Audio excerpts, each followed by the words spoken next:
আচ্ছা, ইন্টারনেট খুললে তুমি একটা ফালতু জিনিস দেখতে পারবা, কি জানো? যে 6 মাসের জন্য গায়েব হয়ে যাও, 3 মাসের জন্য গায়েব হয়ে যাও, তোমার বেটার ভার্সন কাম ব্যাক করবে, তোমার বেস্ট ভার্সন কাম ব্যাক করবে। এটা একটা ফালতু ধারণা। কেন আমি তোমাদের বলছি?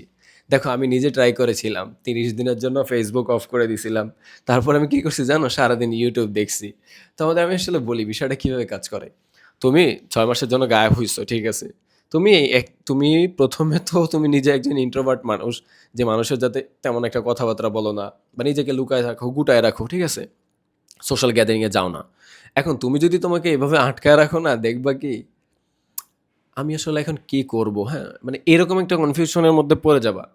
তুমি 6 মাস হচ্ছে কি, আগেতে ধরো ফেসবুক চালাইতা, ইউটিউব চালাইতা, বা বাইরে যাইতা, ঘুরতা ফিরতা, বন্ধুদের সাথে টাইম নষ্ট করতা, ঠিক আছে? বন্ধুদের সাথে টাইম কিন্তু সবগুলো নষ্টের মধ্যে পড়ে না, আমার কাছে মনে হয়। যাই হোক, এবার যদি তোমাকে আটকায় রাখো না, ধরো 30 দিন আটকায় রাখছো, এবার তুমি কি করছো? তুমি রুমের মধ্যেই আসো, এবার শুধুমাত্র ফেসবুক ধরো ডিলিট করে দিছো, মেসেঞ্জার, কারোর সাথে আমি কথা বলবো না, আমি তো আমার নিজের ইমপ্রুভমেন্টে আসি।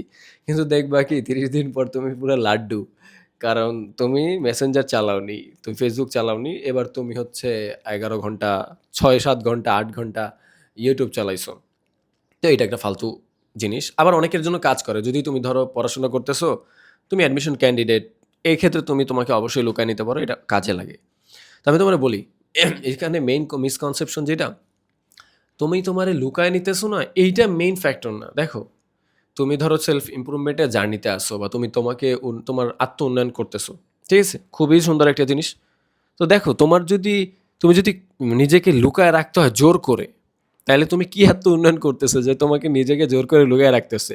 তুমি যদি সিরিয়াসলি আত্ম উন্নয়ন করতে চাও বা নিজের উপর ফোকাস দাও, দেখবা কি তোমার ফ্রেন্ড সার্কেল ডাকলেও তুমি টাইম দিতে পারছো না। এইটা হওয়া উচিত না আসলে। তোমার ফ্রেন্ড সার্কেল ডাকতেছে, কিন্তু বন্ধু, আমি তো স্কিল মানে ভিডিও এডিটিং শিখতেছি, বা আমার তো একটা এডিট বাকি আছে, এটা করে আমি বাইরে যাব, বা আমার একটা ভিডিও শ্যুট বাকি আছে বন্ধু, এর জন্য তো আমি টাইম দিতে পারছি না। এটা হওয়া উচিত না? এক্স্যাক্টলি এটাই হওয়া উচিত। তো তোমার ভাই, বিশ্বাস করো, তোমাদের যে লাইফটা আসো তোমরা, আমি তোমাদের জন্য, মানে তোমরা স্কুল কলেজে আসো, মানে ইন্টারমিডিয়েট লেভেলে আসো, এই লাইফটা এনজয় করো। এনজয় বলতে তুমি উল্টাপাল্টা করে বেড়াবা এটা না, আমি বলতেছি তুমি ফ্রেন্ডদের সাথে টাইম দাও, বাইরে টাইম দাও, মানুষদের সাথে মিশো। ভাই, মানুষদের সাথে মিশা যে একটা কি মজা, এটা তুমি মিশলে অলরেডি বুঝতেছো। তো তুমি যদি তোমার আত্মউন্নয়ন করতেই চাও, আমার মতে তুমি কোনো একটা কাজ সিলেক্ট করো। ধরো আমি ভিডিও এডিটিংয়ে সেরা হব, বা আমি কন্টেন্ট ক্রিয়েশনে সেরা হব। তুমি কন্টেন্ট ক্রিয়েশন শুরু করে দাও, বা ভিডিও এডিটিং শুরু করে দাও। এবার তুমি এটা এত পরিমাণে করতেছো যে তুমি বাইরের টাইম দেওয়ার টাইমই পাচ্ছ না, তুমি ফ্রেন্ডদের সাথে টাইম দেওয়ার টাইমই পাচ্ছ না। এইটা হচ্ছে একটা পয়েন্ট। আর আমি কিছুই করতেছি না, আমি তো শুধু আমাকে মানে লুকায় রাখছি একদম রমের মধ্যে।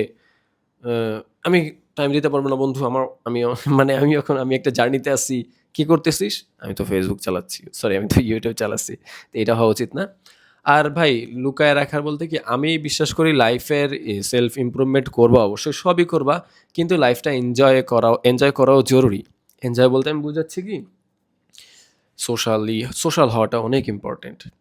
তুমি তোমার ফ্রেন্ডদের সাথে দেখা করবা না, ঠিক আছে, কিন্তু তুমি তোমার যারে ভালো লাগে, যেই ফ্রেন্ডকে ভালো লাগে, সপ্তাহে একদিন তুমি চাই ওর সাথে আড্ডা দাও, ভাল লাগবে, ঠিক আছে? আমি বিশ্বাস করি ভাই, সেলফ ইমপ্রুভমেন্ট মানে হচ্ছে শুধুমাত্র স্কিল শেখা না, এই সোশ্যাল ইমপ্রুভমেন্টও সেলফ ইমপ্রুভমেন্টের মধ্যে পড়ে, ঠিক আছে? তোমরা এই জিনিসটা মাথায় রাখো, মানে শুধু শুধু নিজেকে ঘরের মধ্যে আটকায় কষ্ট না দিয়ে কোনো একটা কাজ শুরু করো, দাও, ভালো লাগবে।